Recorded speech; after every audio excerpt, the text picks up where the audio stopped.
نہ چھوڑیں، مل مل کے بیٹھ جائیں، اپنے آگے دیکھیں، جگہ نہ ہو کسی کے ساتھ۔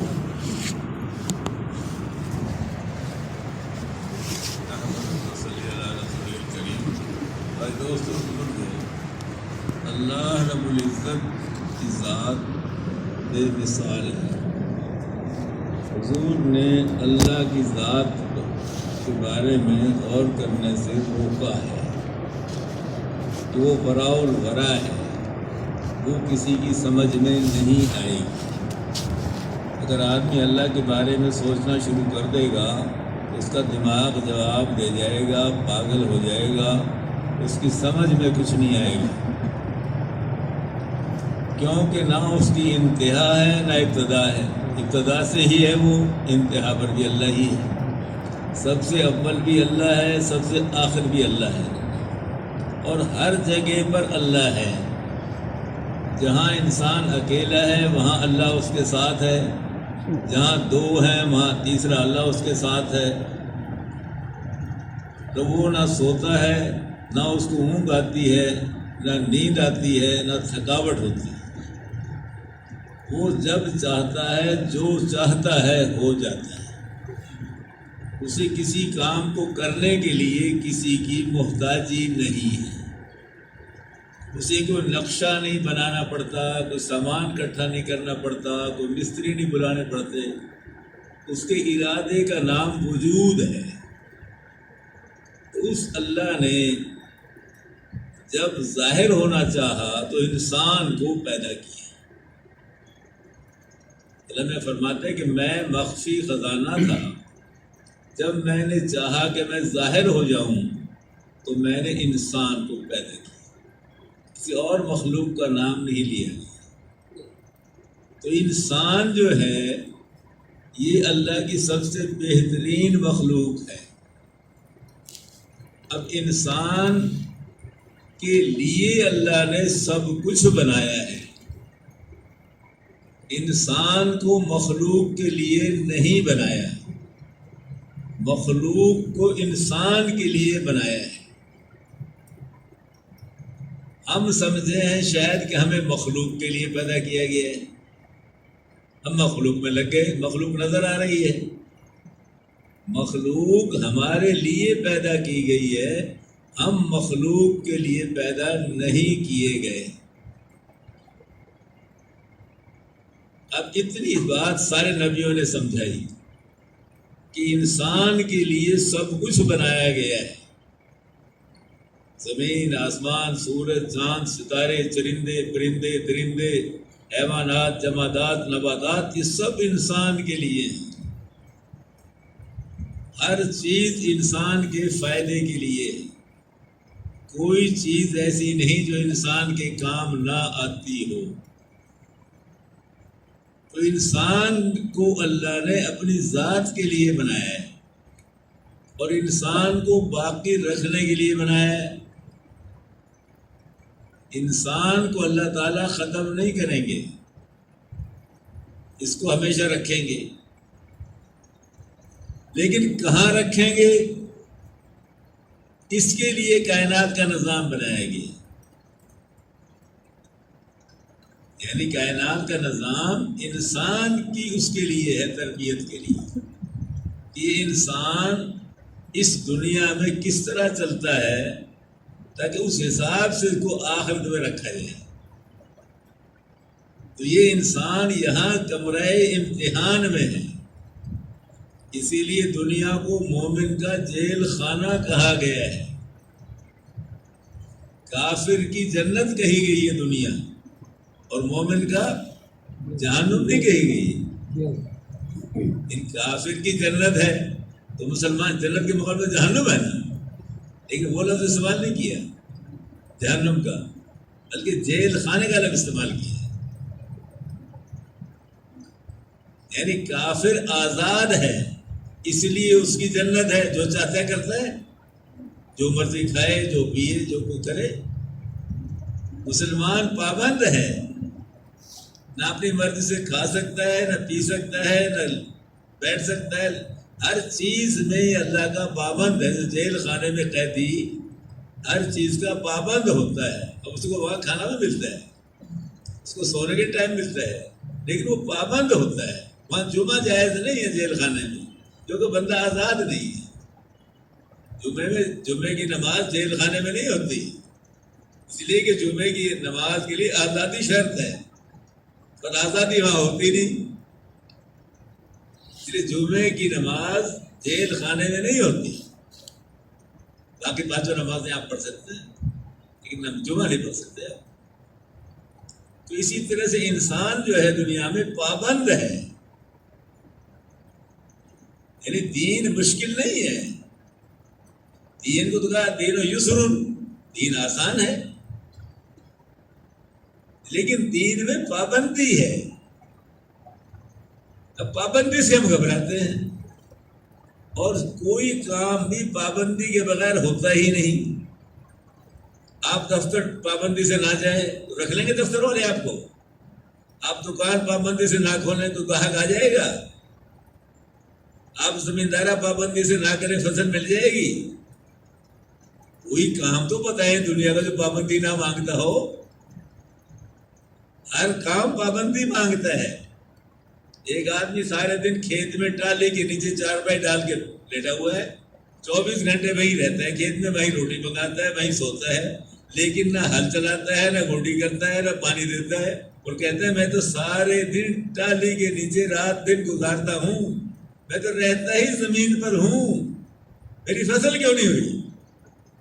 سب کہیں گے بھائی تو ٹالی کے نیچے تو رہتا تھا لیکن کام نہیں کرتا تھا زمیندارے کا، اس لیے تیری فصل نہیں ہوئی۔ اس مسلمان کو اللہ نے، انسان کو ایک خاص مقصد کے لیے پیدا کیا ہے۔ اب اللہ نے 1.25 لاکھ امتیں بھیجی ہیں، 1.25 لاکھ امتوں میں سے اتنا اہتمام کیا ہے اللہ نے کہ پہلے ہی انسان کو نبی بنا کے زمین پہ اتارا۔ حالانکہ یہاں تو آبادی تھی ہی نہیں۔ جب آدم علیہ السلام لنکا میں اترے، سری لنکا میں آدم پیک ہے وہاں، اور اما حوا کو مغرب میں ڈالا گیا، ان کو مشرق میں، تو اس وقت یہاں کوئی آبادی نہیں تھی، تو 2 ہی انسان تھے زمین پہ، آدم علیہ السلام، اما حوا۔ تو نبی کس لیے بنایا ہے؟ کہ بندہ تو آگے ہے نہیں کوئی، تبلیغ کس کو کرنی ہے؟ لیکن اللہ نے نبی بنایا ہم کو، کیوں کہ پہلا بچہ نبی کی گود میں آئے۔ اتنا اہتمام کیا اللہ نے انسان کی تربیت کا کہ بچہ جو پیدا ہو وہ نبی کی تربیت میں آئے۔ کوئی بندہ قیامت میں یہ نہ کہے کہ مجھے تو سمجھانے والے کو آیا نہیں تھا، میں تو بگڑ گیا تھا پھر نبی آیا تھا بعد میں۔ اللہ نے اس کا موقع نہیں دیا، پہلے انسان نبی بنا کے بھیجا، اور سلسلہ ایسا مسلسل چلایا کہ 1.25 لاکھ یا 2.5 لاکھ جیسے علماء کرام مختلف تعدادیں بتاتے ہیں، اتنی تعداد میں نبیوں کو بھیجا، اور کوئی زمانہ نبوت سے خالی نہیں چھوڑا۔ ہر دور میں نبی موجود ہے، اور ہر دور میں نبوت کی محنت کے بعد کافروں کو ختم کر دیا گیا اور مسلمانوں کو باقی رکھا گیا۔ پھر شیطان نے محنت کی، لوگوں کو گڑبڑ کر دی، اللہ نے پھر نبی بھیج دیا، پھر مسلمانوں کو بچایا، کافروں کو پھر صاف کر دیا۔ علیہ السلام کے ٹائم میں سارے کافروں کو صاف کر دیا، موسیٰ علیہ السلام کے ٹائم میں فرعون کو پورا لشکر غرق کر دیا۔ مطلب ساری تاریخ جو ہے اس میں مسلمانوں کو بچایا جا رہا ہے باقی رکھنے کے لیے۔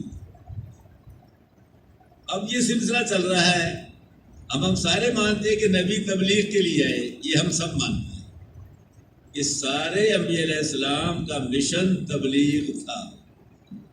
انہوں نے تجارت بھی کی، کاروبار بھی کیا، بکریاں بھی چرائیں، سب کچھ کیا، لیکن مشن ان کا مقصد تبلیغ تھا۔ ایک ہوتی ہے ضرورت، ایک ہوتا ہے مقصد۔ تو مقصد کسے کہتے ہیں؟ ایک طالب علم ہے، پڑھتا ہے، اس کا امتحان کا سیزن آ گیا، اب پرچے کا ٹائم ہو گیا تو ناشتہ نہیں کیا، تو وہ ناشتہ نہیں کرے گا، پیپر میں پہنچے گا، تو ناشتے کو قربان کرے گا، تو رات کی نیند قربان کرے گا اگر تیاری نہیں ہوئی۔ جس چیز کو قربان کیا جاتا ہے وہ مقصد نہیں ہوتی، جس چیز کے لیے قربان کیا جاتا ہے وہ مقصد ہوتا ہے۔ تو اب نبیوں کا مقصد ہدایت، کہ بھی مخلوق ساری ہدایت پر آ جائے۔ کہ نبیوں نے کاروبار بھی کیا، تجارت بھی کی، لیکن مقصد کے درجے میں نہیں ہے، وہ ضرورت کے درجے میں ہے۔ عیسیٰ علیہ السلام 40 دن کے بعد کھانا کھاتے تھے، تبلیغ مسلسل تھی۔ تو مقصد اور ضرورت، مقصد کو قربان نہیں کیا جائے گا، ضرورت کو قربان کیا جائے گا۔ تو اب اللہ نے نبی بھیجے سوالات، اب حضور پر آ کر اعلان کر دیا اب نبی نہیں آئے گا نیا، اب نیا نبی تو نہیں آئے گا، انسان تو آئیں گے۔ آدم علیہ السلام سے لے کر حضور تک جو آبادی آئی ہے وہ 1/3 ہے دنیا کی آبادی، اور 2/3 آگے آنی ہے قیامت تک۔ تو 1/3 کے لیے 1.25 لاکھ نبی اور 2/3 کے لیے صاف کام۔ کیا مطلب؟ 2/3 میں کون سنبھالے گا؟ یہاں تو 2.5-3 لاکھ نبی ہونے چاہیے تھے نا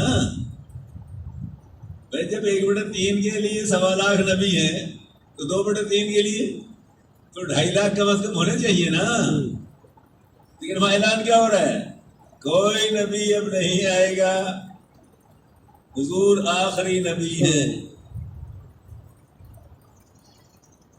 یہاں یہ چیز بس سمجھنے کی ہے کہ جتنے بھی انبیاء علیہ السلام تشریف لائے انہوں نے اپنی امتوں کو دین سکھایا، تبلیغ نہیں سکھائی، کیونکہ تبلیغ امت کے ذمہ تھی ہی نہیں۔ کسی نبی علیہ السلام نے وہ امت کو تبلیغ نہیں سکھائی، دین سکھایا ہے۔ امت تبلیغ نہیں کرتی تھی، نبی صرف تبلیغ فرماتے تھے، امت دین پہ عمل کرتی تھی، امت دوسرے امتوں کو نہیں سنبھالتی تھی۔ اب اللہ تعالیٰ نے اعلان کر دیا اب کوئی نبی نہیں آئے گا، اس لیے حضور پاک صلی اللہ علیہ وسلم نے اپنی امت کو تبلیغ پہلے سکھائی اور باقی دین بعد میں دیا۔ نماز کب فرض ہوئی؟ معراج کی رات۔ کب ہوا؟ 13 سال کے بعد۔ روزہ کب فرض ہوا؟ مدینے میں۔ حج کب فرض ہوا؟ مدینے میں۔ زکوٰۃ کہاں فرض ہوئی؟ مدینے میں۔ جہاد کہاں فرض ہوا؟ مدینے میں۔ مکے میں تو کوئی فرض ہی نہیں ہوا کچھ۔ تو خدیجہ کا انتقال ہوا، نماز فرض ہی نہیں ہوئی تھی، انہوں نے کوئی فرض نماز پڑھی ہی نہیں۔ جو مکے میں انتقال کر گئے وہ انہوں نے کسی نے فرض نماز نہیں، اسے کلمہ پڑھا ہے، فرض نماز پڑھی تھی نہیں۔ نماز فرض پڑھتے کیا؟ نوافل میں قرآن پڑھتے تھے۔ تو حضور پاک صلی اللہ علیہ وسلم نے تبلیغ کا عمل امت کو پہلے سکھایا۔ پہلے دن 4 مسلمان ہوئے۔ اب سید اللہ عنہ دکان پہ گئے، سودا دیا، لیا، گاہک کو بٹھا لیا، دعوت دی۔ شام تک 6 بندے تیار کر لیے، اور شام کو دار ارقم میں حضور کے پاس لے آئے کہ 6 بندے یہ میں نے تیار کیے، کلمہ پڑھا۔ جو کلمہ پڑھتا تھا آگے کلمہ پڑھاتا تھا، نہ نماز روزہ کچھ تھا ہی نہیں، ورنہ مکے میں تو حج مفت کا ہو رہا تھا۔ 13 سال مکے میں رہے، 13 حج ہو جاتے صحابہ کرام کو مفت میں۔ مکے والے حج سے نہیں روکتے تھے، تو حج کو پانی پلاتے تھے، کھانا کھلاتے تھے، حج کا اکرام کرتے تھے۔ تو مکے میں حج فرض نہیں ہوا، نماز اس لیے مسجد کی ضرورت نہیں پڑی۔ حضور نے کوئی مسجد الگ نہیں بنائی مکے میں، نماز فرض ہوتی تو مسجد الگ بناتے نا۔ تمہیں نماز فرض ہوئی، ہجرت کا حکم ہو گیا، چلو مدینے چلو۔ مدینے آتے پہلی مسجد بنائی، سب سے پہلے تو اس پر غور، صرف یہی چیز اگر سمجھ لی جائے تو بات صاف ہو جاتی ہے کہ اس امت کا مقصد تبلیغ ہے. اس امت کا مقصد نبوت والا مقصد ہے. جو نبیوں کا مقصد تھا وہی اس امت کا مقصد ہے. اس لیے اللہ نے پورے قرآن میں ساری امتوں کی برائیاں بیان کی. جو ان میں عیب ہوتا تھا اس کو بیان کیا ہے کہ اس گناہ کی وجہ سے ان پر عذاب آیا. 25 کے قریب نبیوں کے امت و واقعات ہیں جن کے ایک ایک پوائنٹ گنوایا گیا ہے کہ بھی یہی عذاب. اس امت کی تعریف کی گئی ہے، اس کا کوئی عیب نہیں گنوایا گیا ہے. کیوں؟ کہ اس کے ذمہ نبیوں والا کام ہے. جب نبیوں والا کام کرے گی تو گھٹیا کام کیسے کرے گی؟ اب ہم حضور کے زمانے سے 1500 سال بعد میں آئے ہیں تو ہم وہ چیز ہی بھول گئے کہ ہمارا مقصد کیا تھا. اس وقت کا جو سب سے بڑا المیہ ہے امت کا اس زمانے کا، وہ اپنے مقصد کو بھولنا ہے.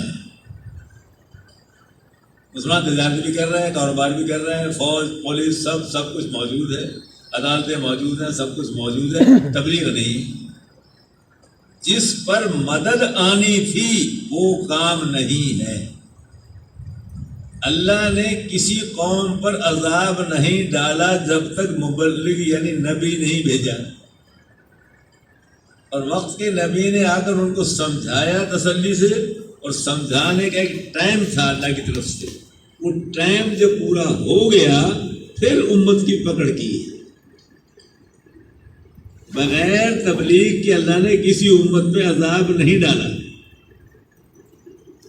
پہلے نبی بھیجا، نبی نے آ کر محنت کی، سمجھایا، جو مان گئے ان کو بچا لیا، اور جنہوں نے نہیں مانا ان کو اڑا دیا. لیکن تبلیغ کے بغیر کوئی ایکشن نہیں ہوا. اب جب حضور تشریف لے آئے، اب امت کے ذمے سارا کام آ گیا. اب امت نے جب تک تبلیغ کے کام کو کیا تو امت غالب رہی. جب تبلیغ کا کام امت نے چھوڑا امت مغلوب ہو گئی. جب قیصر و کسریٰ نے مار کھائی صحابہ کرام سے تو فلسطین میں ان کی میٹنگ ہوئی. سارے کافر بادشاہ، سارے پوپ پادری سے اکٹھے ہوئے. بادشاہوں نے کہا بڑے پوپ سے کہ کیا وجہ ہے ہماری ہزار سالہ منظم فوجیں، ہتھیار، ہر چیز جدید ترین ہمارے پاس، اور تعداد ہماری زیادہ، تربیت یافتہ فوج، اور یہ عرب کے بدو، ان کو تیرنا بھی نہیں آتا، یہ تو سب سے گئے گزرے تھے پوری دنیا میں، ہم ان پر حکومت کرنا بھی نہیں چاہتے تھے.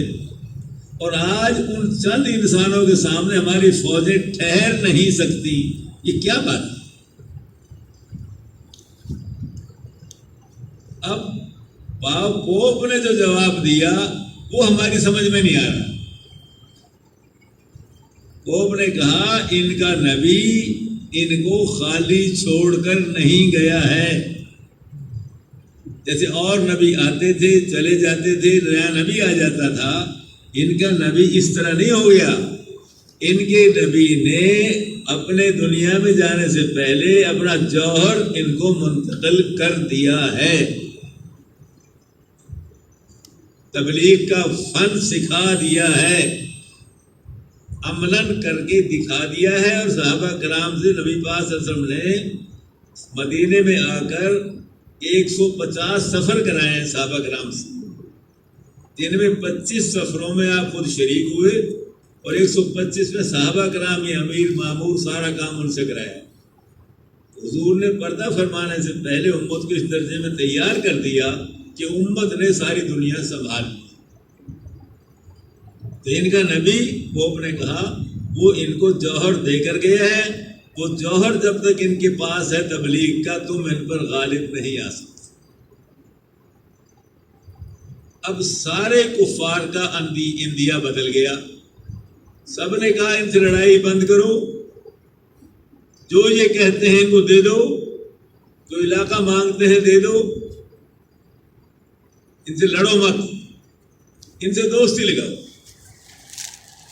اب دوستی کی آغاز میں کیا ہوا کہ جی ہم آپ کی مدد کرنا چاہتے ہیں. کیا مدد کرنی ہے؟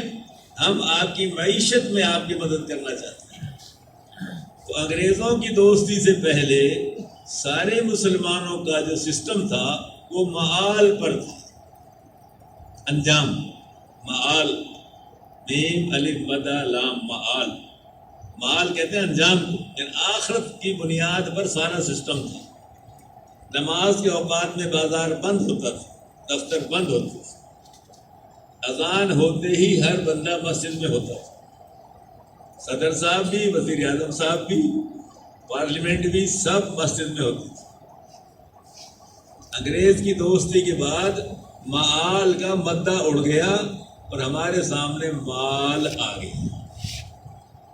انگریز کا ہم مال کمانے میں مدد دیں گے، تم اپنے آدمی دو، ہم ان کو فیکٹریوں میں کام سکھائیں گے. تو پھر کہہ لیں گے پھر ہم وہی فیکٹریاں تمہارے یہاں لگا دیں گے، تم خود فیکٹریاں چلاؤ. اور سارا سسٹم ایسا بنا دیا کہ نماز کے اوقات میں پھنسا دیا ان کو. اب خبریں جب لگتی ہیں عشاء کی نماز کا ٹائم ہوتا ہے، سارا میڈیا کفر کی نمائندگی کر رہا ہے.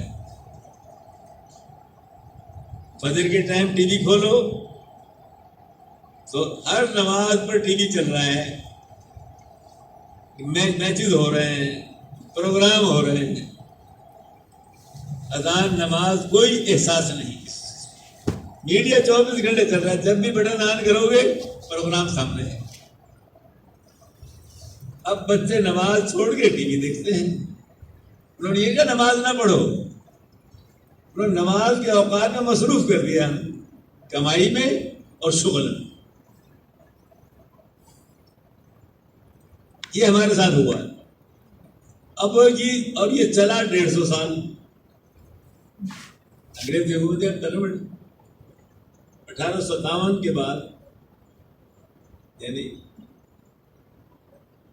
پھر 1947 تک تقریباً 150 سال کا وقفہ ہے. یہ اس 150 سال میں اس نے ہمیں مسجد سے ہٹا کر مزار کے ساتھ لگا دیا. یہ اس نے کیا ہے یہاں ہمارے یہاں پنجاب میں خاص طور پر، کہ ہمیں مسجد سے ہٹا کے قبر پر لگا دیا اٹھا کے. یہ کام کر گیا. اور اس نے اس کو کرنے کے لیے ایسی چالیں چلی ہیں وہ حیران کن ہیں. اس نے ریلوے اسٹیشن کے پاس ایک آدمی کو پیر بنا کے بٹھا دیا. اور پیر صاحب بیٹھے ہوئے ہیں، لوگ آ گئے ہیں. اتنے میں ٹرین آ گئی، لوگ اٹھ کے چلنے لگے. پیر صاحب کہنے نہیں خبردار، بیٹھو بیٹھو، گاڑی کی مجال ہے، ہمیں چھوڑ کے چلی جائے. ادھر ڈرائیور سے بات ہے، ڈرائیور کو بتایا گیا ہے کہ جب پیر صاحب اشارہ کریں پھر گاڑی چلانی ہے. اب وہ تقریر ہو رہی ہے، بیان ہو رہا ہے، کرام سے بیان ہو رہی ہے. اب جب بات کر لی پوری، اب کل جاؤ بیٹھو گاڑی میں. ہاں بھائی اب چلی جا، ہاں بھائی اب چلی.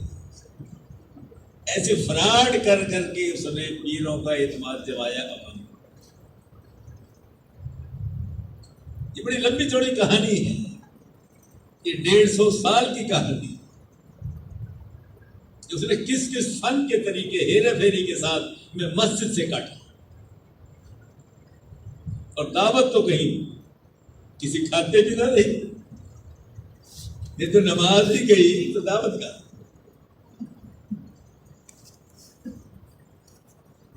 جب ریاض رحمۃ اللہ علیہ نے دعوت کا کام شروع کیا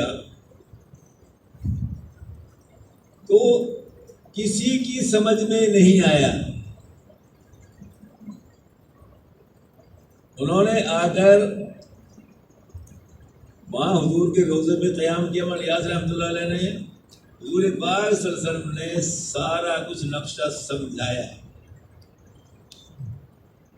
وہ تشریف لے آئے۔ مفتی کفایت اللہ صاحب رحمۃ اللہ علیہ مفتی ہند تھے اس وقت، ان کو آ کر سارا نقشہ بتایا کہ مجھے حضور نے ایسے ایسے تربیت کے لیے کہا، ایسے کام۔ مفتی صاحب نے سارا نقشہ دیکھا اور دیکھ کر فرمایا الیاس یہ تو صحابہ کرام کا نقشہ ہے، لیکن اب کیسے ہوگا؟ مولانا نے عرض کیا کہ حضرت جب صحابہ کرام کا نقشہ ہے تو اب کیوں نہیں ہوگا؟ کہنے لگے صحابہ کرام اپنے خرچے پہ تبلیغ کرتے تھے، کسی نبی نے تبلیغ کا معاوضہ نہیں لیا، صحابہ کرام نے بھی تبلیغ کا معاوضہ کسی سے نہیں لیا، اپنے خرچے پر تبلیغ کی۔ اور اب تو ہر بندہ پیسے لیے بغیر نماز پڑھانے کو تیار نہیں، قاعدہ پڑھانے کو تیار نہیں، اب آپ کی بات کون مانے گا؟ مولانا نے عرض کیا کہ حضرت کوئی مانے یا نہ مانے میں تو وہی کروں گا جو حضور نے فرمایا ہے۔ اور مولانا نے کام شروع کر دیا۔ جب کام شروع کیا تو 10 سال تک مولانا میوات میں پھرتے رہے۔ 10 سال کے بعد 10 بندے 3 دن کے لیے تیار ہوئے۔ ان 10 بندوں کی زبان بھیجی تھی، وہ 10 بندے مسجد میں ٹھہر کے چوپالوں میں حقہ پی کے نمازیں پڑھ کے آ گئے۔ جب واپس نظام الدین پہنچے مولانا نے ان کا استقبال کیا، ماشاءاللہ ماشاءاللہ انقلاب آ گیا، انقلاب آ گیا۔ جو خانقاہ والے تھے، مدرسے والے تھے، وہ سارے کہنے لگے کہ 10 سال کے بعد 10 بندے ان پڑھ تیار ہوئے اور وہ 3 دن مسجدوں میں گزار کر آ گئے، انقلاب کیا آ گیا؟ مولانا نے فرمایا اب تک دوسرے کے مال پر تبلیغ کرنے کا رواج تھا، ان 10 بندوں نے ثابت کر دیا کہ اپنے مال پر بھی تبلیغ کی جا سکتی ہے، یہ انقلاب کا آغاز ہے۔ اب بات چل پڑی۔ اب جناب اس کے بعد جماعتیں نکلنی شروع، آہستہ آہستہ آہستہ آہستہ آہستہ چل پڑا۔ پارٹیشن ہو گئی، پارٹیشن ہونے کے بعد ڈھاکہ میں مرکز بن گیا، ادھر رائے گڑھ میں مرکز بن گیا، جو لوگ تبلیغ میں لگے ادھر آئے تھے، تو اب کام چل پڑا۔ سن 77 تک رائے گڑھ کا سالانہ اجتماع مرکز کے اندر ہوتا رہا 8 ایکڑ رقبے میں۔ مرکز 8 ایکڑ رقبے میں مرکز تھا رائے گڑھ، اب تو 1 مربع میں ہے، اس زمانے میں 8 ایکڑ میں تھا۔ 4 دیواری مرکز کی نہیں تھی، کوئی گیٹ نہیں تھا، بھیڑوں والے گزرتے تھے تو فجر کی نماز سے پہلے ساری بھیڑیں اس 8 ایکڑ میں پھیل جاتی تھی اور وہ گڈریا پھر ان کو نکال کے لے کے جاتا تھا۔ رائے گڑھ کی مسجد میں اور ریلوے لائن میں بیچ میں کوئی چیز نہیں تھی۔ مسجد میں لوگ بیٹھے ہوتے تھے، ان کو ریل چلتی نظر آتی تھی، پہیا گھومتا نظر آتا تھا، آدمی سواریاں بیٹھی ہوئی ٹرین میں نظر آتی تھی، اور ٹرین والے کو مجمع سارا نظر آتا تھا مرکز میں بیٹھا۔ سن 77 تک مرکز میں اجتماع ہوا سالانہ۔ 78 میں پہلا اجتماع باہر نکلا جو 2 مربع میں ہوا، اور پھر جو اللہ نے مجمع بڑھایا ہے اب کوئی جگہ پوری پڑ ہی نہیں رہی۔ اب 25 مربع رقبہ ہے مرکز کے پاس اور 4 دفعہ اجتماع کرنا پڑتا ہے۔ بنگلہ دیش میں اتنا ہی مجمع ہے، اور انڈیا والوں نے تو آل انڈیا اجتماع کرایا ہی نہیں، ان کے پاس اتنی جگہ بھی نہیں کہ سارا مجمع اکٹھا کریں۔ اب بات کہاں سے کہاں پہنچ گئی؟ صرف تھوڑی نقل و حرکت۔ اصل یہ ہے کہ امت مقصد سمجھ لے۔ اب ہم یہ سمجھ رہے ہیں کہ اگر تبلیغ کا کام ہم کریں گے تو ہمارا معاشی نظام درہم برہم ہو جائے گا۔ شیطان ہمیں پڑھاتا ہے بھائی تم سارے سال کماتے ہو تو تمہارا گزارا نہیں ہو رہا۔ تبلیغ والے کہتے ہیں 4 مہینے کے لیے نکل جاؤ۔ جب 4 مہینے جائیں گے تو رائے والے پہلے پوچھیں گے خرچہ کتنا لے کے آئے ہو، تو 2 مہینے کی کمائی لے کے جاؤ، 4 مہینے کی ختم، تو 6 مہینے کی کمائی ختم ہو گئی 4 مہینے میں۔ تو نظام 12 مہینے کی کمائی میں چل نہیں رہا تھا، اب 6 مہینے کی کمائی میں کیسے نظام چلے گا؟ یہ شیطان پٹی پڑھاتا ہے۔ تو ہمیں عملاً پیش آتی چیزیں 3 چلنے کے لیے جب آدمی میں تیار ہوں، لیکن دیکھتا ہے کہ میرا کاروبار، میری دکان، میرا دفتر، میری چھٹی، میرے خرچے کا مسئلہ، تبلیغ والے تو خرچہ مانگیں گے پہلے، امیر صاحب کہیں گے پیسے جمع کراؤ پہلے۔ بات میری سمجھ رہے ہیں نا آپ؟ میں سیدھی بات کر رہا ہوں۔ یعنی اس چکر میں ہم اٹکے ہوئے ہیں۔ تبلیغی کام کو شروع ہوئے 95 سال ہو گئے ہیں، تو 95 سال میں بات کھل کر ہمارے سامنے آ گئی ہے۔ یہ نہیں کہ اب تبلیغ کو لوگ سمجھ نہیں رہے، یہ بات نہیں ہے۔ اب رکاوٹ مسائل ہیں، مسائل کہ تبلیغ میں جائیں گے تو معاش کا کیا ہوگا۔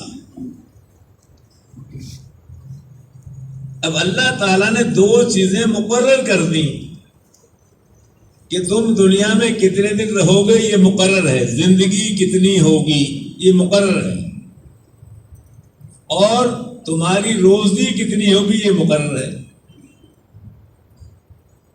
جب تک زندگی پوری نہیں ہوگی اسرائیل نہیں آئے گا آپ کے پاس، اور جب تک میکائیل کا نظام آپ کے ساتھ چل رہا ہے اسرائیل پھر بھی آپ کے پاس نہیں آئے گا۔ وہ اس دن آدمی کے پاس آتا ہے جب اس کی روزی اور اس کا ٹائم ختم ہو جاتا ہے۔ بعض لوگوں کی روزی ختم ہو جاتی ہے، ٹائم باقی ہوتا ہے، تو موت سے پہلے کھانا پینا چھوٹ جاتا ہے۔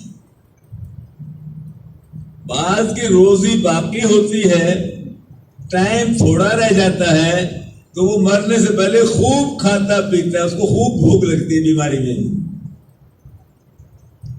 تو جب تک وہ روزی پوری نہیں کر لیتا اور ٹائم پورا نہیں کر لیتا اسرائیل نہیں آتا۔ اب روزی کے ساتھ کمائی شرط نہیں ہے، کمائی کی اجازت ہے، کماؤ۔ ہم کماتے کیوں ہیں؟ ہم کماتے ہیں اپنے ناک کے لیے، اپنے وقار کے لیے، اپنی چودراہٹ کے لیے، اپنے پھلنے خاں بننے کے لیے۔ برادری مجھے عزت کی نگاہ سے دیکھے، میری سواری ایسی ہونی چاہیے، میرا مکان ایسا ہونا چاہیے، اس کا ڈیزائن ایسا ہونا چاہیے، میرا کھانا پینا کپڑے پہننے ایسے ہونے چاہیے۔ آدمی اپنی ٹور ٹار کے چکر میں ہوتا ہے، ورنہ بچے کماتے ہیں، چھوٹے بچے اور بوڑھے نہیں کماتے نا۔ فوج کماتی ہے، پولیس کماتی ہے، یہ ڈاکٹر کماتے ہیں، وکیل کماتے ہیں، یہ ٹیچر حضرات کماتے ہیں، یہ مدرسے کے طلباء اور مدرسے کے علماء کماتے ہیں۔ صرف 2 طبقے ملک میں کماتے ہیں، ایک زمیندار جو زمین پر محنت کرتا ہے، سبزیاں پھل باغات اناج وغیرہ پیدا کرتا ہے، اور ایک فیکٹری والے جو آپ کے لیے برتن چیزیں مشینری بناتے ہیں۔ صرف ملک میں 2 طبقے کماتے ہیں، ایک فیکٹری والا اور ایک زمیندار باقی سارا ملک ان دو کے سہارے پر کھاتا ہے, چلتا ہے. زمیندار فصل بیچتے ہیں, گڈے پہ لاد کے فصل کو منڈی میں لے جاتا ہے, چونگی والا مفت میں پیسے لے لیتا ہے. چونگی والا کہ تو نے غلطی کی, بازار میں کیوں لے کر آیا اپنی فصل کو, پیسے رکھ دے. اب آگے گیا تو آڑتی کہتا ہے کمیشن رکھ دے. پھر فیکٹری والا آڑتیوں سے مال خرید کے لے جاتا ہے. تو سارا کچھ زمیندار اور اس فیکٹری والے کے سر پر ملک چل رہا ہے. باقی سارے باقی کوئی جو نہیں کماتے وہ مزے میں بیٹھ کے ٹیبل پہ جناب ٹھاٹ باٹ سے کھاتے ہیں, اور جو کماتا ہے بیچارہ وہ دن رات مٹی میں رولتا ہے. اگر کمائی پر فیصلہ ہوتا تو یہ مٹی میں رولنے والا ٹیبل پہ بیٹھ کے آرام سے کھاتا, اور یہ ٹیبل پر بیٹھ کر حکومت کرنے والے یہ ذلیل ہو کے نیچے کھاتے. مسئلہ الٹا ہے. تو روزی کا معاملہ کچھ اور ہے. بات میری سمجھ رہے ہیں؟ اگر روزی کا معاملہ کمانے پر ہوتا تو فوجی کو کچھ نہ ملتا. وہ کب کماتا ہے؟ پولیس والے کو کچھ نہ ملتا, لیکن وہ ٹور سے کھاتا ہے, ٹھاٹ سے کھاتا ہے. اس کے لیے 10-20 سال کا ایڈوانس راشن جمع ہوتا ہے. لڑائی ہو سکتی ہے, حالات خراب ہو سکتے ہیں, تو فوج پھر کیا کرے گی؟ بات سمجھے نا میری آپ؟ تو جو نہیں کما رہے ان کے لیے ایڈوانس بکنگ ہو رہی ہے, اور جو کما رہے ہیں وہ بیچارہ کبھی اس کو ملتا ہے کبھی نہیں ملتا. تو اس مسئلے کو سمجھ لیں آپ کہ آپ تبلیغ کریں یا نہ کریں, آپ نماز پڑھیں یا نہ پڑھیں, آپ مسجد میں آئیں, روزی کا مسئلہ نہیں کوئی چکر. روزی خدا کافر کو بھی دے رہے ہیں, روزی ہندو کو بھی مل رہی ہے, بنیے کو بھی مل رہی ہے, دہریے کو بھی مل رہی ہے, حتیٰ کہ سانپ بچھو کو بھی روزی مل رہی ہے. ایک ڈاکو تھا, وہ لوگوں کو لوٹنے مارنے میں, کربی قبیلے کا تھا.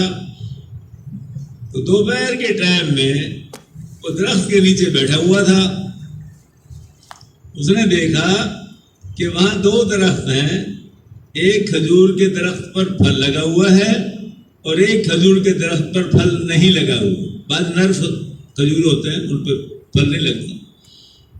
تو ایک چڑیا وہ کھجور والے درخت سے کھجور توڑ کر اس درخت پر جاتی ہے جہاں پھل نہیں ہے, اور درخت کو پھینک کے آ جاتی ہے. وہ کردی دیکھتا رہا. اس نے کئی چکر لگائے چڑیا نے. کردی نے سوچا چڑیا کے لیے ایک کھجور ہی کافی ہوتی ہے, چڑیا ایک کھجور بھی نہیں کھا سکتی, اتنی چھوٹی ہے. تو یہ چکر پہ چکر لگا رہی ہے, چکر کیا ہے؟ وہ کردی اس خشک درخت پہ چڑھا ڈاکو. اوپر جا کے دیکھا کہ وہاں ایک اندھا سانپ منہ کھولے ہوئے بیٹھا ہوا, اور وہ چڑیا وہ دانا کھجور کا اس کے منہ میں ڈال رہی ہے. کردی کو رونا آ گیا اور کیا لگا ہے میرے اللہ, یہ سانپ جس کو تیرے نبی نے مارنے کا حکم دیا, جب یہ معذور ہو گیا تو نے اس کی روزی پر چڑیا کو لگا دیا, اور میں تیرے نبی کو مارنے والا, تو نے مجھے لوگوں کے لوٹنے پر لگا دیا. غیب سے آواز آئی, ہمارا تو دروازہ توبہ کے لیے کھلا ہوا ہے. اس نے وہیں تلوار توڑ دی. اس کے ساتھی آئے, کیا ہو گیا سردار آپ کو؟ کہتے میں نے سلوح کر لی. تو سارا قصہ سنایا, سب نے توبہ کی. تو روزی کا معاملہ جو ہے وہ کچھ اور ہے. تو آپ کچھ بھی نہ کریں, مسلمان بھی نہ رہیں, تب بھی روزی ملے گی. اس سے پہلے موت نہیں آئے گی. مسلمان ہونے کا مطلب روزی نہیں ہے. مسلمان کا تو مشن نبی کا مشن ہے. اور جب مسلمان نبی کے مشن کو اختیار کرے گا تو پھر یہ قربانیاں دینی پڑیں گی کاروبار کی, چیزوں کی, چھوٹی موٹی.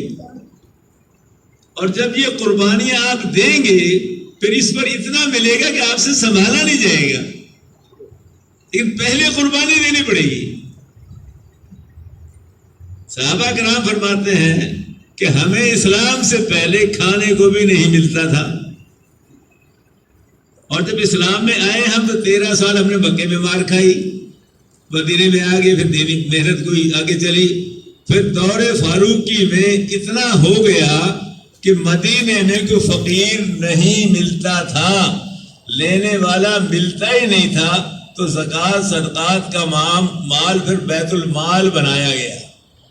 بیت المال دور فاروقی میں جمع ہوا ہے. حضور کے دور میں بیت المال میں کچھ جمع نہیں ہوتا تھا, دور صدیقے میں آیا اور تقسیم کر دیا, کچھ جمع نہیں ہوتا تھا.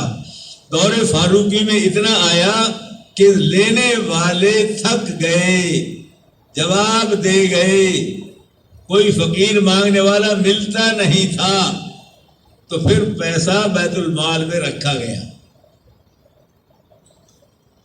صحابہ کرام فرماتے ہیں کہ ہماری ہڈیاں چور چور ہو جاتی تب بھی ہم اتنا نہیں کما سکتے تھے جو تبلیغ کی برکت سے اللہ نے ہمیں دیا. لوگ کہتے ہیں تبلیغ میں خرچہ ہے, میں کہتا ہوں کہ تبلیغ جتنی کمائی تو کسی چیز میں ہے ہی نہیں.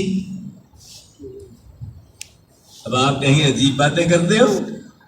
نوح علیہ السلام تبلیغ کی کتنے سال کی؟ 950 سال. کیا ملا؟ ساری دنیا. اللہ نے سارے کافر روڑ دیے, ختم. 80 بندے بچ گئے. 80 بندوں کو اللہ نے کہا لو یہ دنیا تمہاری ہے, 250 ملک تمہارے ہیں, 7 بر اعظم تمہارے ہیں, یہ سارے پہاڑ تمہارے ہیں, میدان تمہارے ہیں, یہ سمندر تمہارے ہیں, تم اس دنیا کے 80 بندے مالک ہو. کہتے تبلیغ سے ملتا کیا ہے؟ نوح علیہ السلام سے پوچھو 950 سال کے بعد کیا ملا. موسیٰ علیہ السلام نے تبلیغ کی 40 سال کے بعد کیا ملا؟ فرعون کو اللہ نے غرق کر دیا دریا میں اور کہا ملک سنبھالو. وہ قوم جو غلام تھی اس سے کہا ملک سنبھالو. کہتے تبلیغ سے ملتا کیا ہے؟ اولیاء کرام نے تبلیغ کی ہندوستان میں.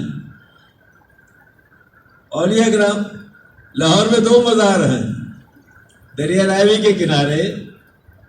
آپ ادھر سے جائیں تو ایک دائیں ہاتھ مزار ہے علی حجویری رحمۃ اللہ علیہ کا, اور اوپر جائیں تو شاہدرہ میں بائیں ہاتھ جہانگیر کا مقبرہ ہے. جہانگیر 4 ملکوں کا بادشاہ تھا, افغانستان, پاکستان, ہندوستان, بنگلہ دیش. 4 ملکوں کا مالک تھا. آج کی طرح صدر نہیں تھا جس کو ہر ٹائم پر خطرہ پڑا ہوتا ہے کہ اب کب اڑا کب گیا. آج کا وزیر اعظم خطرے میں ہے, کب میرے نیچے سے کرسی کھنچ رہی ہے. آج کی طرح نہیں تھا, وہ مالک تھا 4 ملکوں کا. لیکن اور اس کا مقبرہ 1 مربع میں ہے شاہدرے میں, لیکن پاکستان کی میجارٹی کو جہانگیر کے مقبرے کا پتہ نہیں ہے کہاں ہے. اور اگر آپ وہاں چلے جائیں تو رات کو اگر ٹھہر جائیں تو مچھر آپ کو کھا جائیں گے. آپ کو نہ وہاں چائے ملے گی, نہ پانی ملے گا, نہ کوئی بستر ملے گا. وہاں کچھ نہیں, اس مربع میں خالی پڑا ہوا ہے. اور علی حجویری رحمۃ اللہ علیہ کے مزار پر آؤ. علی حجویری کا لاہور میں کوئی پلازا نہیں تھا, کوئی ہوٹل نہیں تھا, کوئی آڑت نہیں تھی, کوئی دکان نہیں تھی, کوئی پلاٹ نہیں تھا, کوئی بلڈنگ نہیں تھی. اور علی حجویری رحمۃ اللہ علیہ کے مزار سے آج 3 ہسپتالوں کا 3 ٹائم لاہور میں کھانا جا رہا ہے. ایک آدمی لاہور میں چلا گیا, لاہوریوں نے پوچھا کیسے آئے ہو؟ کہ جی کاروبار کی تلاش میں ہوں. کہنے لگا اچھا اپنا کاروبار تلاش کر لو, اور جب تک کاروبار نہ ملے میرے پاس ٹھہر جاؤ, میں تمہیں چارپائی دوں گا, جگہ دوں گا, کمرہ دوں گا, اور 3 ٹائم کا کھانا تمہیں دوں گا, اور تم میرے پاس رہو. وہ بڑا خوش ہو گیا کہ چلو ٹھکانہ مل گیا, نوکری تلاش کرتے رہیں گے. اب اس نے پوچھا کہ حضرت میرے ذمہ کو کام دے رہے تھے, کو کام. کہنے لگے تیرے ذمہ کام اتنا ہے کہ فجر کی نماز دادا دربار پڑھا کر, وہاں اپنا ناشتہ کرایا کر, میرا ٹفن کریے لے جا, میرا ناشتہ لے آیا کر. پھر ظہر کی نماز دادا دربار پڑھا کر اور اپنا کھانا کھا کے میرا لے آیا کر. پھر شام کی نماز بھی وہاں پڑھا کر اور میرا کھانا لے اپنا کھا. یہ تیری ڈیوٹی ہے اور میں نے تیرا انتظام کر دیا. میرے ذمہ تیرا 3 ٹائم کا کھانا اور کمرہ اور بستر یہ موجود ہے. تو یہ لطیفہ نہیں ہے, حقیقت ہے. یعنی جنہوں نے تبلیغ کی ان کے دربار پر جانے والوں کو بھی کھانا مل رہا ہے. جنہوں نے تبلیغ کی ان کے بچے عرب والوں کے سونے میں کھیل رہے ہیں, اور ہم کما کما کے مر گئے, ہمارا پورا ہی نہیں پڑتا. کبھی جب مسلمانوں کی حکومت تھی تو یہ مثل مشہور تھی, بنیے کی کمائی گھر نے اور شادی نے کھائی. بنیا 2 چیزوں کو خرچ کرتا تھا, مکان بناتا تھا اور شادی ٹھاٹ باٹ سے کرتا تھا. بنیے کی کمائی مکان اور بیاہ نے کھائی, یہ محاورہ تھا. اور اب وہی محاورہ مسلمان پہ لگ رہا ہے. اصل مشن چھوڑنے کے بعد تو ایک دفعہ تو جھٹکا لگے گا, ایک دفعہ تو جھٹکا لگے گا, لیکن اللہ کی عادت ہے یہ کہ وہ طاقت سے زیادہ امتحان نہیں لیتے. یہ قانون ہے اللہ کا کہ اللہ تعالیٰ کسی بندے کا طاقت سے زیادہ امتحان نہیں لیتے. اما ہاجرہ میں طاقت تھی تو کہا بٹھا دو جنگل میں, گود میں بچہ دے کے ابراہیم علیہ السلام سے کہا بٹھا دو. ہماری عورتوں میں جان نہیں, ہمیں حکم نہیں دیا گیا. اسماعیل میں جان تھی, کہا چھری کے نیچے لیٹ جاؤ, ہمیں نہیں کہا بچے ذبح کرو.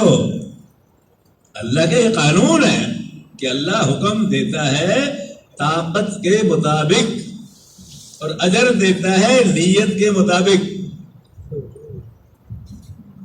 وہ جتنا اجر دیتا ہے اتنا کام نہیں لیتا, کام لیتا ہے طاقت کے مطابق. اسی لیے اگر آپ ہمت کر لیں گے 4 مہینے کی تو اللہ وہ آپ کا نظام 6 مہینے کی کمائی میں سال چلا دیں گے. کیونکہ تبلیغ اس نے آپ کے ذمہ فرض کی ہے, نبوت آپ کی وجہ سے ختم کی ہے, تبلیغ آپ کے ذمہ لگائی ہے. تو اب تبلیغ آپ نے نیت کر لی, روزی اس نے مقدر کی ہوئی ہے, تو وہ کہاں سے دے گا, کیا دے گا, یہ معاملہ اس کا ہے, ہمارا نہیں ہے. جب ہم اس کا حکم پورا کریں گے تو وہ ہمارے اسی معاملات کے اندر. اللہ میاں سے ایک آدمی دکاندار تھا, سیزن پر چلا آ گیا, وہ جناب چلے میں چلا گیا. ساتھی روکتے رہے بھائی سیزن ہے, لاکھوں کی کمائی ہے, کہ نہیں میرا چلا آ گیا, میں چلا گیا. جب وہ واپس آیا تو سارے دکاندار کہے میرے 3 لاکھ بچے, میرے 4 لاکھ بچے, میرا یہ ہوا, میرا یہ ہوا. بیٹھ گیا بیچارہ دکان پہ آ گیا. ابھی بیٹھا ہی تھا کہ ایک گاہک آیا, آگے کہ لگی تیرے پاس جو دکاندار دکان کے باہر سیمپل لگائے رکھتے ہیں کہ میری دکان میں یہ مال ہے. اس نے پوچھا بھی تیرے پاس یہی کچھ ہے یا اور بھی کچھ ہے؟ جی میرا گودام بھرا ہوا ہے, میں تو چلے میں گیا ہوا تھا اور باقیوں کی دکانیں ساری خالی تھی. وہ گاہک سارا بازار دیکھتے ہوئے آتا آتا وہاں آ کے کہ تیرے جس سے پوچھے کہ جی ہمارا مال ختم ہو گیا ہے, سیزن میں بک گیا ہے, اب لائیں گے پھر بیچیں گے. جب اس کے پاس آیا کہ تیرے پاس یہی کچھ ہے یا اور بھی ہے؟ کہ جی میرا تو گودام بھرا ہوا ہے. چل گودام دکھا. وہ گیا, سارا ٹرک لے آیا وہ, اور سارا گودام لوڈ کر کے ایک ہی دن میں لے گیا. کیونکہ اس کا جو مقدر تھا وہ 4 مہینے میں چلا گیا، اللہ نے مقدر سمیٹ دیا، اس کے آنے پر کٹھا دے دیا۔ جیسے آپ کے مقدر میں 1,00,000 روپیہ ہے، ایک یہ کہ آپ کو 1,00,000 یکمشت دے دیا جائے، ایک یہ کہ اسے لاکھ کے پیسے بنا کے چمنیاں ٹھنیاں بنا کے اور پورے بہاولپور میں بکھیر دیا جائے کہ کاکا چڑھتا رہے تو کھاتا رہے چل رہے۔ تو جو دین کا کام کرتے ہیں اللہ ان کی روزی کو سمیٹ دیتا ہے۔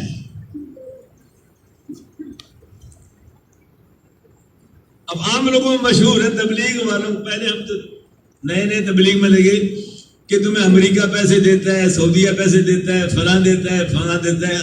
تو میری عادت کبھی بھی گول مول بات کرنے کی نہیں ہے، میں ان سے کہتا تھا بھئی ہمیں تو کوئی بھی دیتا ہے، تم تو نہیں دیتے نا۔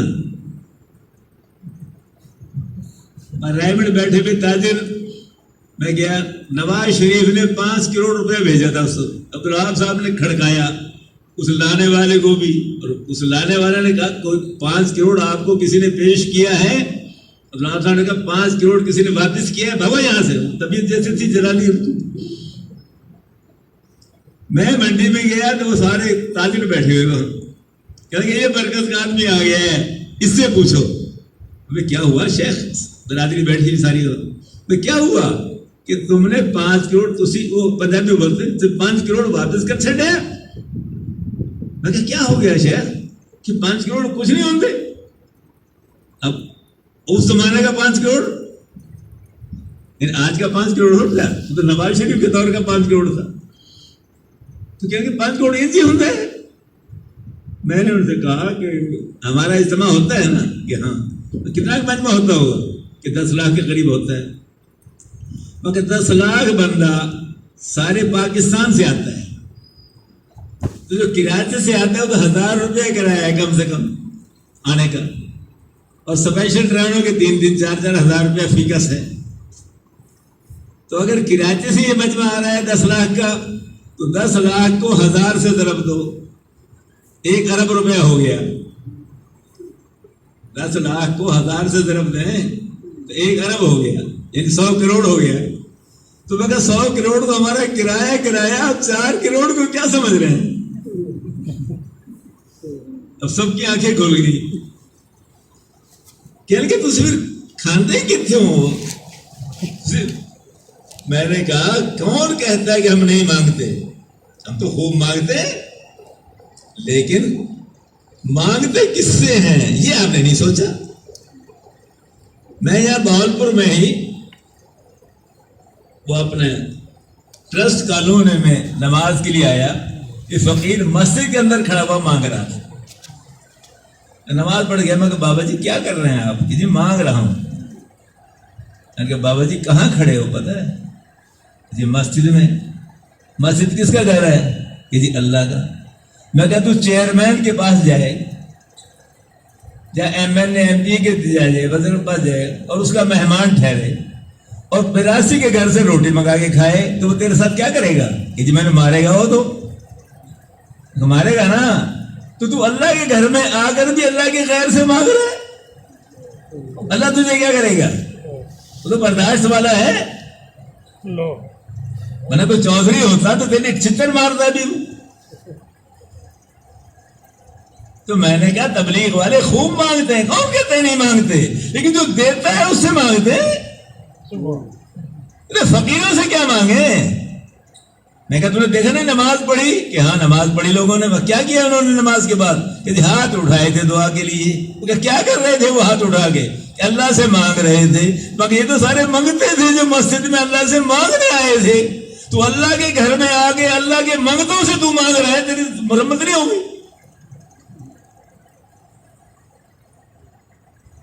کہتا تبلیغ والے مانگتے خوب مانگتے ہیں، ٹھیک ہے، لیکن جو دیتا ہے اس سے مانگتے ہیں نا، فقیروں سے نہیں مانگتے۔ جو پہلے ہی فقیر ہے اللہ کا، اس سے کیا مانگنا ہے؟ اسے اپنا پورا نہیں پڑ رہا، ہمیں کیا دے گا؟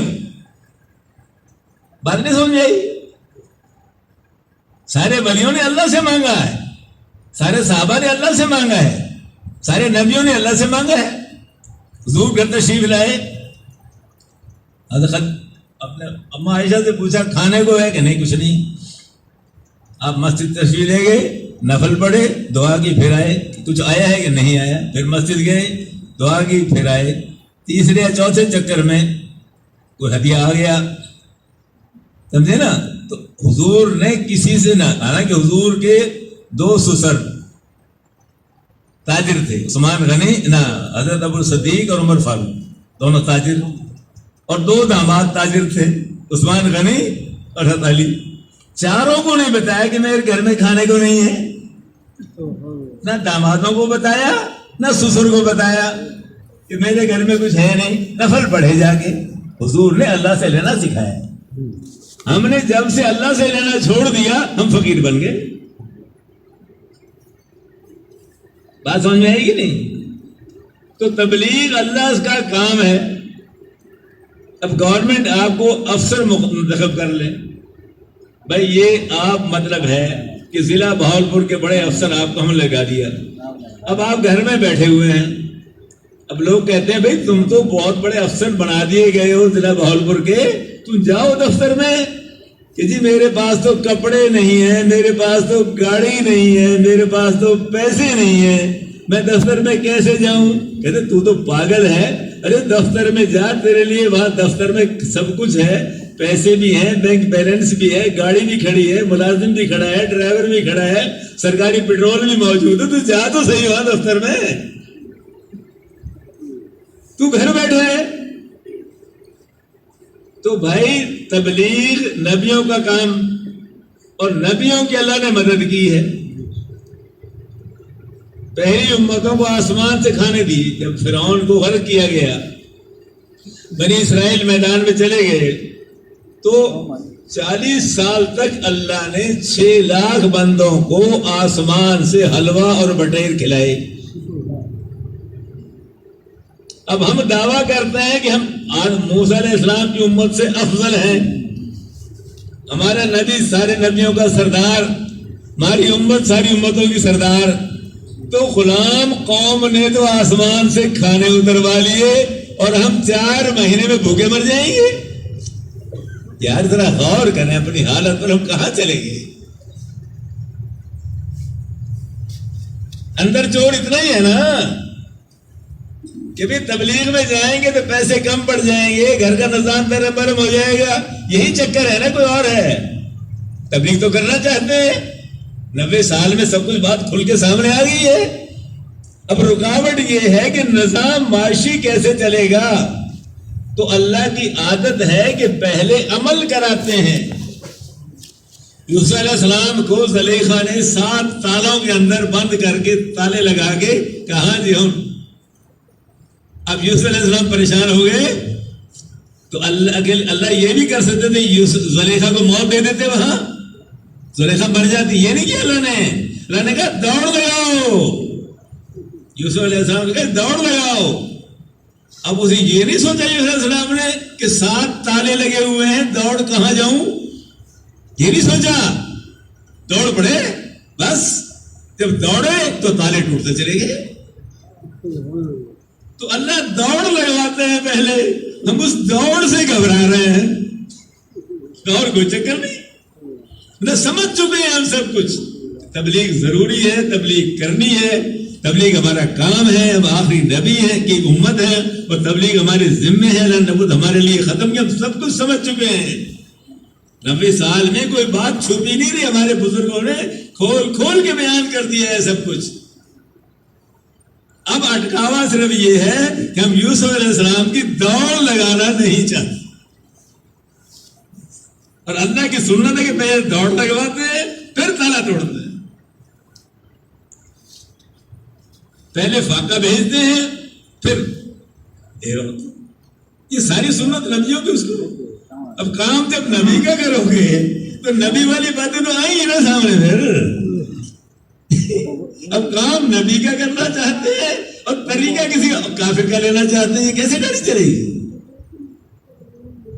نبی والا کام تو نبی کے طریقے سے ہوگا, اس کی نیت کر لو.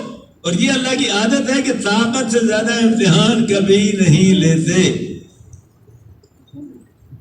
جتنی جماعتیں باہر جاتی ہیں سب کو کرامتیں پیش آتی ہیں، لیکن بزرگوں نے بتایا ہو، یعنی اس کی اجازت نہیں ہوئی کہ پھر لوگ کرامتوں کے سرے پر ہی تبلیغ کریں گے۔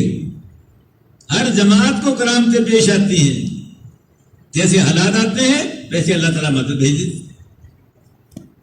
تو نکلے گا تو نکلے گی، کرامت آئے گی نا۔ اب گھر میں ہم کیا کہتے ہیں کہ پہلے 10 لاکھ کا ڈرافٹ ہمارے گھر پر آ جائے آسمان سے، پھر امریکہ جانے کے لیے نام دیں گے۔ یہ ایسا ہوتا ہے، یہ سنت ہے ہی نہیں اللہ کی۔ اللہ کہتے ہیں پہلے چلو پھر دیکھو۔ آسان مسئلہ ہے کہ نہیں؟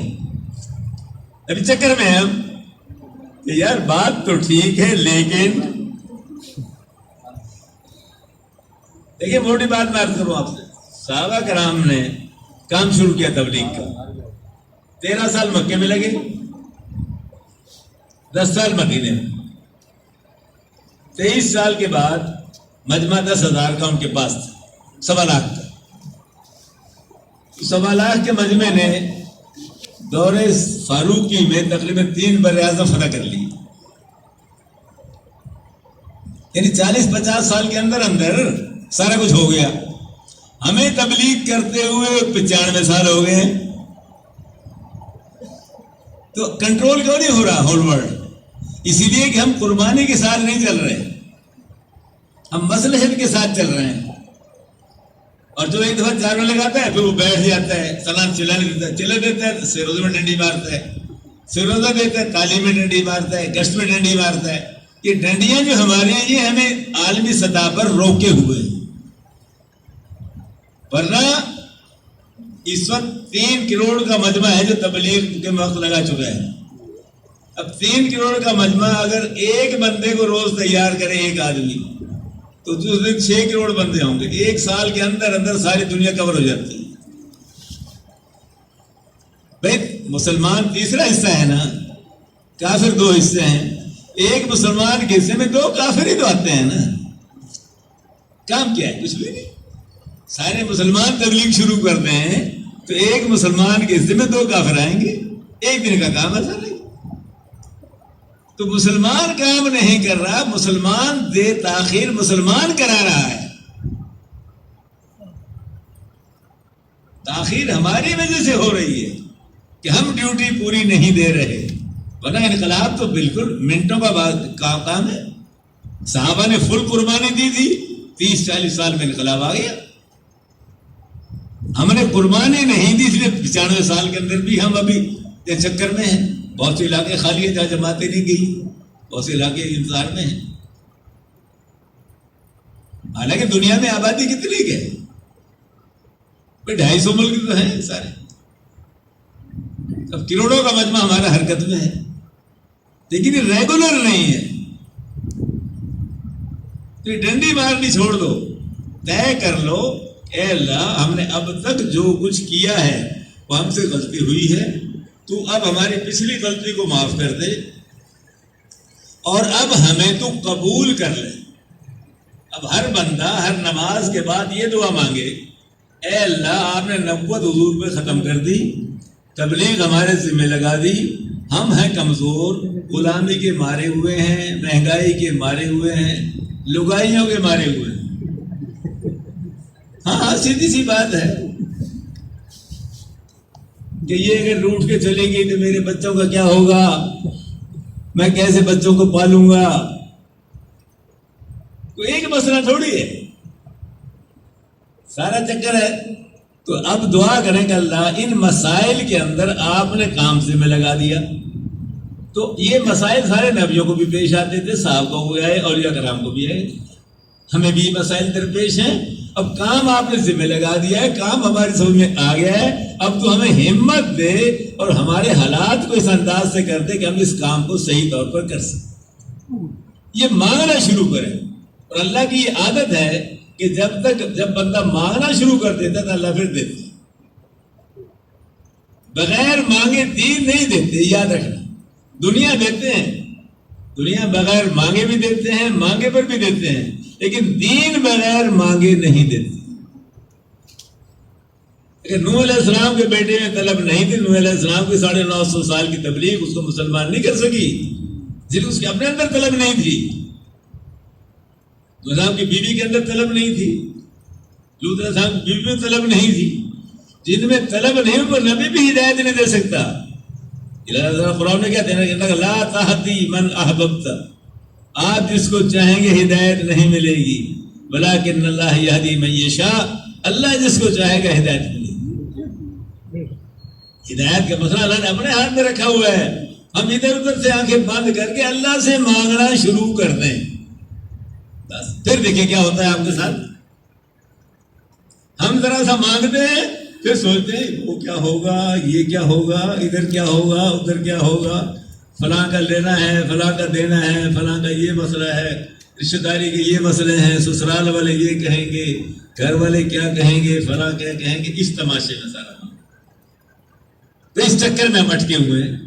بات سمجھ میں آ گئی ہے، یہ نہیں کہ سمجھ نہیں کہ میرے بیان کی ضرورت تھی کوئی، نہیں، آپ بات پہلے سمجھے ہوئے ہیں. میں نے کوئی نئی بات نہیں کی، ساری پرانی باتیں دہرائی ہیں، اور یہ باتیں آپ ساری پہلے سن چکے ہیں. میں نے کوئی نئی بات آپ کو نہیں کی، میں نے صرف سبق دہرایا ہے اپنا، اپنے لیے بھی آپ کے لیے بھی، کہ بھئی ہم اپنا سبق، تبلیغ کا بیان سبق دہرانا ہے، نئی بات تبلیغ میں نہیں ہے. سیدھی بات ہے کہ دین کا کام ہمارے ذمے ہے، ہمیں کرنا ہے اپنے کاروبار اور معاملات کے ساتھ ساتھ. ہم یہ نہیں کہہ رہے کہ بھئی بچوں کو یتیم خانے داخل کرا دو اور بیوی کو میکے بھیج دو، دکان کو تالا لگا دو، بستر باندھو، رائے، یہ اس تبلیغ کی بات نہیں کی جا رہی. بات یہ کی جا رہی ہے کہ تبلیغ بھی کرنی ہے، بیوی بھی سنبھالنی ہے، بچے بھی سنبھالنے ہیں، کاروبار بھی سنبھالنا ہے، لیکن اس میں توازن قائم کرو. یعنی اس کی مثال آسان سے 24 گھنٹے آپ کے پاس ہیں دن رات میں. کتنے گھنٹے ڈیوٹی ہے سرکاری؟ 8 گھنٹے. ہمارے نیسلے فیکٹری ہے کبیر والے میں 24 گھنٹے چلتی ہے، 3 شفٹیں چلتی ہیں، 8 گھنٹے. فیکٹریوں میں ایسے ہی ہے نا. تو 8 گھنٹے آپ کمائی کے لے لیں، 8 گھنٹے آپ بیوی بچے آرام دے لے لیں، 16 گھنٹے. 8 گھنٹے کہاں گئے روز؟ روزانہ 8 گھنٹے ضائع کر رہے ہیں کہ نہیں ہم؟ اپنی کمائی کو 8 گھنٹے میں سمیٹیں، گھر کے مسائل کو 8 گھنٹے میں سمیٹیں، باقی ٹائم مسجد کو دیں. یہ آسان سا مسئلہ ہے، مسئلہ مشکل نہیں ہے، ترتیب بنانی ہے بس.